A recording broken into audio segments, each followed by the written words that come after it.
2 ಲಕ್ಷ ರೂಪಾಯಿ ತಗೊಂಡಂತ ಸೈಟು ಕೇವಲ 3 ವರ್ಷದಲ್ಲಿ 10 ಲಕ್ಷ ರೂಪಾಯಿಗೆ ಸೇಲ್ ಆಯ್ತು. ಕೇವಲ 8 ಲಕ್ಷ ರೂಪಾಯಿ ಕೊಟ್ಟು ಸೈಟ್ ತಗೊಂಡ್ರೆ 20 ಲಕ್ಷ ರೂಪಾಯಿ ಆಗುತ್ತೆ. ಲೇಔಟ್ ಓನರು ಅವರೇ, ಮಾರ್ಕೆಟಿಂಗು ಅವರೇ, ನೇರವಾಗಿ ನೀವು ಬಂದು ಸೈಟ್ ಓನರ್ ಹತ್ರನೇ ಈ ಸೈಟ್ ತಗೊಳ್ಳೋಂಥ ಅವಕಾಶ ನಿಮ್ಮ ಜೊತೆಗಿದೆ.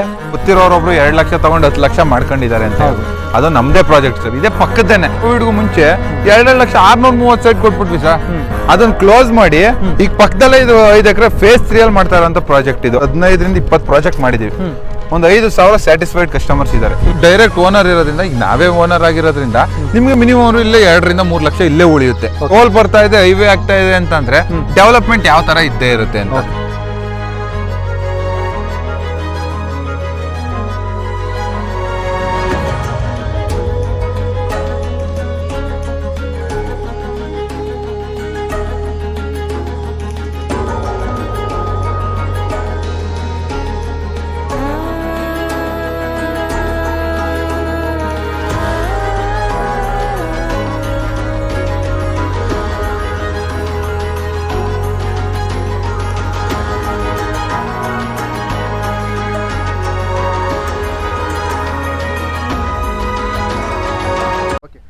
ಜೀವನದಲ್ಲಿ ದುಡ್ಡು ಮಾಡಬೇಕು, ದುಡ್ಡು ಮಾಡಿ ಸೆಟ್ಲ್ ಆಗಬೇಕು ಅನ್ನೋದು ಎಲ್ರಿಗೂ ಆಸೆ ಇದ್ದೇ ಇರುತ್ತೆ. ಆದರೆ ಹೆಂಗೆ ಮಾಡಬೇಕು ಅಂತ ಗೊತ್ತಿರಲ್ಲ. ಸೆಟ್ಲ್ ಆಗಬೇಕು ಅಥವಾ ದುಡ್ಡು ಮಾಡಬೇಕು ಅಂತೇಳಿ ಒಡವೆ ಮೇಲೆ ಹಾಕ್ತಾರೆ, ಮತ್ತು ಇನ್ನೊಂದೇನೋ ಮಾಡ್ತಾರೆ. ಆದರೆ ಯಾವತ್ತೇ ಆದರೂ ಅಷ್ಟೇ ಎಲ್ಲ ವೇರಿಯೇಷನ್ ಆಗುತ್ತೆ. ಆದರೆ ಒಂದೇ ಒಂದು ವೇರಿಯೇಷನ್ ಆಗದಿರೋದು ಯಾವತ್ತು 1 to double ಆಗೋ ಬಿಸ್ನೆಸ್ ಅಂದರೆ ಅದು ಭೂಮಿ. ಯಾಕೆ ನಾನು ಈ ಭೂಮಿ ವಿಷಯ ಹೇಳ್ತಾ ಇದ್ದೀನಿ ಅಂದರೆ, ನಮಗೆ ಬೇಕಾದವರೊಬ್ಬರು ಒಂದು ಸೈಟ್ ತೊಗೊಂಡಿದ್ರು ಬಿಫೋರ್ ದ ಕೋವಿಡ್. 2 ಲಕ್ಷ ರೂಪಾಯಿ ತೊಗೊಂಡಂಥ ಸೈಟು ಕೇವಲ 3 ವರ್ಷದಲ್ಲಿ 10 ಲಕ್ಷ ರೂಪಾಯಿಗೆ ಸೇಲ್ ಆಯಿತು.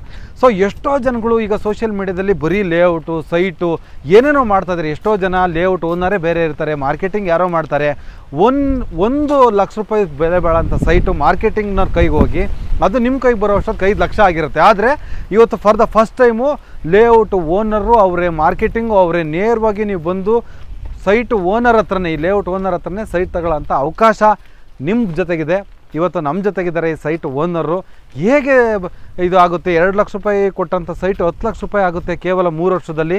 ಈ ಲೇಔಟಲ್ಲಿ ನೀವೇನು ನೋಡ್ತಾ ಇದ್ದೀರಾ, ಕೇವಲ 8 ಲಕ್ಷ ರೂಪಾಯಿ ಕೊಟ್ಟು ಸೈಟ್ ತೊಗೊಂಡ್ರೆ 20 ಲಕ್ಷ ರೂಪಾಯಿ ಆಗುತ್ತೆ ಅಂತ ಹೇಳ್ತಾರೆ. ಹೆಂಗಾಗುತ್ತೆ ಅಂತ ಹೇಳಿ ಇವತ್ತು ನಾನು ಓನರ್ ಹತ್ರ ಕೇಳ್ತೀನಿ, ಬನ್ನಿ. ರಿಯಲ್ ಎಸ್ಟೇಟ್ ಅಥವಾ ಸೈಟ್ ವಿಚಾರದಲ್ಲಿ ನಮ್ಮ ಜನ ಯಾಕೆ ಮೋಸ ಹೋಗ್ತಾವ್ರೆ, ಎಲ್ಲಿ ಮೋಸ ಹೋಗ್ತಾವ್ರೆ ಅಂತ ಸರ್ ಖಂಡಿತವಾಗ್ಲೂ ಈಗ ನೋಡ್ಬೋದು, ಜನಗಳಿಗೆ ಗೊತ್ತಿರೋದಿಲ್ಲ ಎಲ್ಲಿ ಇನ್ವೆಸ್ಟ್ಮೆಂಟ್ ಮಾಡಬೇಕು, ಎಲ್ಲಿ ಇನ್ವೆಸ್ಟ್ಮೆಂಟ್ ಮಾಡಿದ್ರೆ ಡಬಲ್ ಆಗುತ್ತೆ ಅನ್ನೋದು ಗೊತ್ತಿರಲ್ಲ. ಇಲ್ಲೇನಂತಂದ್ರೆ ನಾವು ಡೈರೆಕ್ಟ್ ಓನರ್ ಇರೋದ್ರಿಂದ, ಈಗ ನಾವೇ ಓನರ್ ಆಗಿರೋದ್ರಿಂದ ನಿಮ್ಗೆ ಮಿನಿಮಮ್ ಇಲ್ಲೇ 2ರಿಂದ 3 ಲಕ್ಷ ಇಲ್ಲೇ ಉಳಿಯುತ್ತೆ. ಈ ಉಳಿಯೋ ಅಮೌಂಟ್ ನೆಕ್ಸ್ಟ್ ನಿಮ್ಗೆ ಫ್ಯೂಚರ್ ಅಲ್ಲಿ ಬೆನಿಫಿಟ್ ಆಗಿ ಸಿಗುತ್ತೆ. ಯಾಕಂದ್ರೆ ನಾವು ಕೊಡುವಾಗಲೇ ಕಮ್ಮಿ ಅಮೌಂಟ್ ಕೊಟ್ಟಿರೋದ್ರಿಂದ ರಿಟರ್ನ್ ಸಿಕ್ಕೇ ಸಿಗುತ್ತೆ. ಅಂದ್ರೆ ನೀವೇನ್ ಹೇಳ್ತಾ ಇದ್ರಿ, ಇಲ್ಲಿ ಮಾರ್ಕೆಟಿಂಗ್ ಟೀಮ್ ಇಲ್ಲ, ಯಾವುದೇ ನಿಮ್ಗೆ ಅಮೌಂಟ್ ಉಳಿದ್ಬಿಡುತ್ತೆ, ಯಾವುದೇ ಮಾರ್ಕೆಟಿಂಗ್ ಟೀಮ್ ಇಲ್ಲ, ಏನು ಇಲ್ಲ. ನಾವೇ ಡೆವಲಪ್ ಮಾಡಿರೋದು, ನಾವೇ ರಿಜಿಸ್ಟರ್ ಮಾಡ್ಕೊಂಡಿರೋದು, ನಾವೇ ಕನ್ವರ್ಷನ್ ಮಾಡಿಸಿ ನಾವೇ ಇದು ಮಾಡ್ಕೊಡೋದು, ರಿಜಿಸ್ಟ್ರೇಷನ್ ಮಾಡಿ. ಈಗ ಆಯ್ತು, ಜನಗಳಿಗೊಂದು ಬರ್ಬೋದು, ಆಯ್ತು ಇದೊಂದು ದುಡ್ಡು ಉಳಿತೆ ಅಂತ ತಿಳ್ಕೊಳ್ಳಿ. ಹೌದು. ನೆಕ್ಸ್ಟ್ ಇಲ್ಲಿ ಹಾಕಿರೋಂಥ ಇನ್ವೆಸ್ಟ್ಮೆಂಟ್ ಹೆಂಗೆ ಬೇಗ ಸಡನ್ ಸರ್ ಈಗ ನೋಡ್ಬೋದು, ಇಲ್ಲಿ ಫೆರಿಫೆರಲ್ ರಿಂಗ್ ರೋಡ್ ಬರ್ತಾ ಇದೆ. ಅದು ಬರ್ತಾ ಇರೋದು ನಿಮ್ಗೆ ಬಂದು 100 ಮೀಟರ್ 300 ಅಡಿ ರೋಡ್ ಬರ್ತಾ ಇರೋದು. ಈಗ ಮಾಡಿರೋದು ಬರೀ 100 ಅಡಿ ರೋಡ್. ಇನ್ನ 200 ಅಡಿ ದೊಡ್ಡದಾಗುತ್ತೆ. ಆಮೇಲೆ ಈ ಕನ್ಮಂಗ್ಲ ಅಂತ ಹೇಳಿದೆ, ಆ ಕನ್ಮಂಗ್ಲಿಗೆ ಟೋಲ್ ಬರ್ತಾ ಇರೋದು. ಗೊತ್ತೇ ಆಗುತ್ತೆ ಸರ್, ಈಗ ಟೋಲ್ ಬರ್ತಾ ಇದೆ, ಹೈವೇ ಆಗ್ತಾ ಇದೆ ಅಂತಂದ್ರೆ ಡೆವಲಪ್ಮೆಂಟ್ ಯಾವ ತರ ಇದ್ದೇ ಇರುತ್ತೆ ಅಂತ. ಅಂದ್ರೆ ಜನಗಳಿಗೆ ಅರ್ಥ ಆಗುತ್ತೆ ಖಂಡಿತವಾಗ್ಲು ಸರ್. ಇದು ಎಕ್ಸಾಕ್ಟ್ ಲೊಕೇಶನ್ ಅಂದ್ರೆ ನೆನ್ಮಂಗ್ಲಿಂದ ರೈಟ್ ತಗೊಂಡ್ರೆ ಚಿಕ್ಕಮದ್ರೆಗೆ ಹೋಗೋ ರೋಡ್, ದೊಡ್ಡಬಳ್ಳಾಪುರ ಸ್ಟೇಟ್ ಹೈವೇ 74. ಅಲ್ಲಿಗೆ ಈಗ ರೈಲ್ವೆ ಗೊಲ್ಲಳ್ಳಿ ಅಂತ ಸಿಗುತ್ತೆ, ಅದೆಲ್ಲರಿಗೂ ಫೆಮಿಲಿಯರ್ ಇದ್ದೇ ಇರುತ್ತೆ.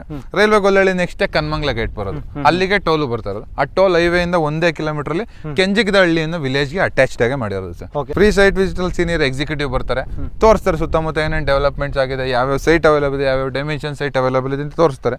ನಾನೇ ಇರ್ತೀನಿ ಆಫೀಸಲ್ಲಿ, ನನ್ನ ಹತ್ರನೇ ಬರ್ತೀರಾ, ನನ್ನ ಹತ್ರನೇ ರೇಟ್ ವೈಸ್ ಮಾಡ್ತಿರ್ತೀರಾ, ನನ್ನ ಹತ್ರನೇ ಏನೇ ಕ್ವಶನ್ಸ್ ಇದ್ರು ಲೀಗಲ್ ಕ್ಲಿಯರ್ ಮಾಡ್ಕೊಡ್ತೀರಾ. ಆಮೇಲೆ ಏನಿತ್ತು ಅಂದ್ರೆ ಒಂದು ಡಾಕ್ಯುಮೆಂಟ್ಸ್ ಕೊಡ್ತೀನಿ, ಲೀಗಲ್ ಓಕೆ ಆದ್ಮೇಲೆ ನೆಕ್ಸ್ಟ್ ಪ್ರೋಸೆಸ್. ಯಾವ ಇಯರ್ ಇಂದ ಇದೆ ಸರ್ ನಿಮ್ ಡಾಕ್ಯುಮೆಂಟ್? ಸರ್ 1953ರಿಂದ ಡಾಕ್ಯುಮೆಂಟ್ ಇದೆ. ಬನ್ನಿ ಆಫೀಸಲ್ಲೇ ನಾನೇ ತೋರಿಸ್ತೀನಿ. 1953ರಿಂದ ಆ ಡಾಕ್ಯುಮೆಂಟ್ ಕಸ್ಟಮರ್ ಕೊಟ್ಟಿರೋ ಲಾಯರ್ ಇಂದ ಲೀಗಲ್ ಒಪಿನಿಯನ್ಸ್ ಹಾಕ್ಸಿದೀವಿ, ಬ್ಯಾಂಕ್ ಅಲ್ಲಿ ಲೀಗಲ್ ಪಾಸ್ ಆಗಿದೆ, ಎಲ್ಲಾ ಕಡೆ ಪೇಪರ್ ಕೊಡ್ತೀವಿ ನಾವು. ಏನೇ ಇದ್ರು ಲೀಗಲ್ ಆಗಿ ಕ್ಲಿಯರ್ ಮಾಡ್ತೀನಿ ಸರ್. 8.5 ಲಕ್ಷ ಕೊಟ್ಟಿಲ್ಲ ಸೈಟ್ ತಗೊಂತೀನಿ, 2 ವರ್ಷಕ್ಕೆ ಡಬಲ್ ಆಗ್ಲಿಲ್ಲ ಅಂದ್ರೆ ಏನ್ ಮಾಡಬೇಕು ಅಂತ ಕೇಳಿದ್ರೆ ಏನ್ ಹೇಳ್ತೀರಿ ಸರ್? ನಾವು 2 ವರ್ಷಕ್ಕೆ ನಾವು ಎಲ್ಲೂ ಹೋಗೋದಿಲ್ಲ. ನಾನು ಹೇಳಿದೆ, ನಮ್ದು ಲಾಂಗ್ ಟರ್ಮ್ ಇರೋಂಥ ಕಂಪ್ನಿ. 50 ವರ್ಷ ಆದ್ರೂ ನಮ್ಮ ಆಫೀಸ್ ಅಲ್ಲೇ ಇರುತ್ತೆ, ನಾವು ಇದೇ ಜಾಗದಲ್ಲೇ ಇರ್ತೀವಿ. ಈ ಪಕ್ಕದಲ್ಲೇ ನಾವು ನಾನು ಹೇಳಿದ್ನಲ್ಲ, ಫೇಸ್ 4 ಬರುತ್ತೆ, ಫೇಸ್ 5 ಬರುತ್ತೆ.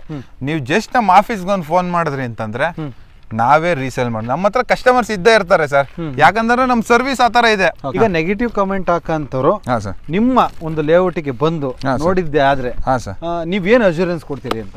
ಸರ್ ಅವರೇ ತಿರ್ಗ ಕಮೆಂಟ್ ಹಾಕ್ತಾರೆ. ಈಗ ಏನ್ ನೆಗೆಟಿವ್ ಇರ್ತಾರಲ್ಲ ಅದೇ ಪಾಸಿಟಿವ್ ಆಗುತ್ತೆ, ಅಷ್ಟು ಬಿಟ್ರೆ ಇನ್ನೇನು ಹೇಳ್ಬಲ್ಲೆ ಸರ್ ನಾನು. ಓಕೆ. ಹಾ ಈಗ ಈ ಸೈಟ್ ಅಲ್ಲಿ ಎಷ್ಟು ಸೈಟ್ಸ್ ಅವೈಲಬಲ್ ಇದೆ ಮತ್ತೆ ಅಮ್ಯುನಿಟೀಸ್ ಏನೇನಿದೆ ಸರ್? ಸರ್ ಇದು ಬಂದು 145 ಸೈಟ್ ಆಗಿರುವಂತ ಪ್ರಾಜೆಕ್ಟ್. ಓಕೆ. ಟೋಟಲ್ ಇದು 5 acre ಲ್ಯಾಂಡ್ ಬರುತ್ತೆ. ಇದರಲ್ಲಿ ನಿಮಗೆ 20-30, 20-40, 30-40 ಎಲ್ಲ ಡೈಮೆನ್ಷನ್ ಅವೈಲಬಲ್ ಇದೆ. ಈಗ ಅಮ್ಯುನಿಟಿ ವೈಸ್ ನೋಡ್ತೀರಾ ಅಂತಂದ್ರೆ ಬೇಸಿಕ್ ಮನೆ ಕಟ್ಟೋದಕ್ಕೆ ಏನೇನು ಅಮ್ಯುನಿಟೀಸ್ ಬೇಕೋ ಎಲ್ಲ ಕೂಡ ಪ್ರೊವೈಡ್ ಮಾಡಿದೀವಿ. ಇಂಡಿವಿಜುವಲ್ ವಾಟರ್ ಲೈನ್ ಬರುತ್ತೆ, ಇಂಡಿವಿಜುವಲ್ ಸ್ಯಾನಿಟರಿ ಲೈನ್ ಬರುತ್ತೆ, ಸೈಟ್ ಮಾರ್ಕೇಶನ್ ಆಗಿದೆ, ಸೈಟ್ ನಂಬರಿಂಗ್ ಆಗಿದೆ, ನೋಡ್ಬೋದು ಕರೆಂಟ್ ಎಲ್ಲರೂ ಬಂದಿದೆ. ನಮ್ದೇ ಆದಂತ ಓನ್ ಬೋರ್ವೆಲ್ ಸಹ ಇದೆ ನಮ್ಮ ಲೇಔಟ್ ಅಲ್ಲಿ. ನಮ್ದೇ ಆದಂತ ಓನ್ ಬೋರ್ವೆಲ್ ಇದೆ. ಪರ್ಟಿಕ್ಯುಲರ್ ಸೈಟ್ಗೆ ವಾಟರ್ ಬರುತ್ತೆ, ಅಲ್ಲೇ ಪರ್ಟಿಕ್ಯುಲರ್ ಸೈಟ್ಗೆ ಸ್ಯಾನಿಟರಿ ಬರುತ್ತೆ. ಇಮಿಡಿಯೇಟ್ ಬೇಕಿದ್ರೆ ಬಂದು ಕನ್ಸ್ಟ್ರಕ್ಟ್ ನೋಡಿ ಸರ್, ಅದೇ ನಮ್ದು ಲಾಸ್ಟ್ ಪ್ರಾಜೆಕ್ಟ್ಗಳು ಕಟ್ತಾ ಇರೋಂಥ ಮನೆ. ಓಕೆನಾ? ಅದು ಬಂದು ಅವರು ಕೆಳಗಡೆ ಕಮರ್ಷಿಯಲ್ ಮಾಡ್ಕೊಂಡು ಮೇಲ್ಗಡೆ ಡ್ಯೂಪ್ಲೆಕ್ಸ್ ಮಾಡ್ತಾ ಇದ್ದಾರೆ. ಅದು ಫೇಸ್ 2 ಮಾಡಿರೋಂಥ ಪ್ರಾಜೆಕ್ಟ್. ಪ್ರೈಸ್ ವೈಸ್ ನೋಡ್ತೀರಾ ಅಂದ್ರೆ ಸುತ್ತಮುತ್ತ 2,000-2,500ವರೆಗೂ ಮಾರ್ತಾ ಇದ್ದಾರೆ. ಯಾಕಂತಂದ್ರೆ ಅವರೆಲ್ಲ ಮಾರ್ಕೆಟಿಂಗ್ ಅವರು. ನಾವಿಲ್ಲಿ ಏನಂತಂದ್ರೆ ಡೈರೆಕ್ಟ್ ಓನರ್ ಇರೋದ್ರಿಂದ 1,400 ರೂಪಾಯಿ ಪರ್ ಸ್ಕ್ವೇರ್ ಫೀಟ್ ಕೊಟ್ಟು ಮಾಡ್ತಾ ಇದ್ದೀನಿ. ನಿಮ್ ಚಾನಲ್ ಕಡೆಯಿಂದ ಬಂದು ವೀಕ್ಷಕರ ಸ್ಪಾಟ್ ಬುಕಿಂಗ್ ಮಾಡ್ಕೊಂಡ್ರಿ ಅಂತಂದ್ರೆ ಡೈರೆಕ್ಟ್ 100 ರೂಪಾಯಿ ಡಿಸ್ಕೌಂಟ್ ಮಾಡಿ 1,300 ರೂಪಾಯಿ ಮಾಡ್ಕೊಡ್ತೀನಿ ಸರ್. ಅಂತಂದ್ರೆ 20-30ಗೆ ಬಂದು 7,80,000 ಆಗುತ್ತೆ. ಫುಲ್ ಸೈಟ್ಗೆ ಬಂದು 15,60,000 ಆಗುತ್ತೆ ಸರ್. ಆಕ್ಚುಲಿ ಲೇಔಟ್ ವಿಚಾರದಲ್ಲಿ ತುಂಬಾ ಸರಿ ನೀವೆಲ್ಲ ಮೋಸ ಹೋಗೇ ಇರ್ತೀರ. ಆದ್ರೆ ಒಂದು ಅರ್ಥ ಮಾಡ್ಕೊಳ್ಳಿ, ಖಂಡಿತ ಯಾವುದೇ ಕಾರಣಕ್ಕೂ ನಿಮಗೆ ಇಲ್ಲಿ ಮೋಸ ಆಗೋದಕ್ಕೆ ಚಾನ್ಸೇ ಇಲ್ಲ. ಯಾಕಂತಂದ್ರೆ ಇಲ್ಲಿ ನಿಮಗೆ ಗೊತ್ತಾಗುತ್ತೆ ಯಾವ ರೋಡ್ ಹೋಗ್ತಾ ಇದೆ ಅಂತ.